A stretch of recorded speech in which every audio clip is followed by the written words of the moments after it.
നിയമസഭയിൽ ഇരട്ട പെൻഷൻ കൈപ്പറ്റിയ സംഭവത്തിൽ തനിക്ക് യാതൊരു പങ്കുമില്ലെന്ന് മുൻ മന്ത്രി പി.കെ. ശ്രീമതി. വാർത്ത അടിസ്ഥാനരഹിതമാണ്.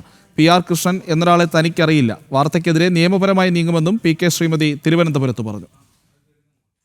നിയമസഭാ സെക്രട്ടേറിയറ്റിലെ പെൻഷൻ ക്രമക്കേടിലാണ് മുൻ മന്ത്രി കൂടിയായ പി.കെ. ശ്രീമതിയുടെ പ്രതികരണം. ചട്ടങ്ങൾ ലംഘിച്ച് പി.കെ. ശ്രീമതി അടക്കമുള്ള എം.എൽ.എമാർ പെൻഷൻ കൈപ്പറ്റിയെന്നായിരുന്നു വാർത്ത. നിയമസഭാ സെക്രട്ടേറിയറ്റിൽ നിന്നുള്ള വിവരാവകാശ രേഖയുടെ അടിസ്ഥാനത്തിലാണ് വാർത്ത നൽകിയത്. പി.കെ. ശ്രീമതി ഇത് നിഷേധിച്ചു. തന്റെ ഭർത്താവല്ല പി.ആർ. കൃഷ്ണൻ എന്നും വാർത്ത അടിസ്ഥാനരഹിതമെന്നും പി.കെ. ശ്രീമതി പ്രതികരിച്ചു.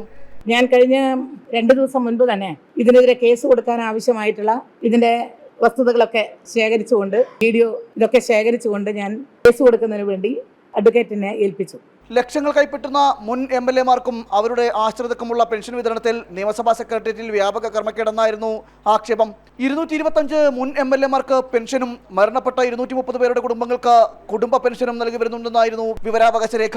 2021 മെയ് 11 അന്തരിച്ച പ്രമുഖ നേതാവ് കെ.ആർ. ഗൗരി അന്തരിച്ച മുൻ എം.എൽ.എ ടി.വി. തോമസിന്റെ ഭാര്യ എന്ന നിലയിൽ ഇപ്പോഴും കുടുംബ പെൻഷൻ ലിസ്റ്റിലുണ്ട്. 2019 ഡിസംബർ 13 മരണപ്പെട്ട മുൻ ദേവികുളം എം.എൽ.എ എസ്. സുന്ദരമണിക്ക് ഇപ്പോഴും പെൻഷൻ അനുവദിക്കുന്നു. പി.ആർ. കൃഷ്ണൻ എന്ന മുൻ എം.എൽ.എയുടെ ഭാര്യ എന്ന നിലയിൽ പെൻഷൻ കൈപ്പറ്റുന്നു എന്നായിരുന്നു പി.കെ. ശ്രീമതിക്കെതിരായ വിവരാവകാശ രേഖ. ജനം, തിരുവനന്തപുരം.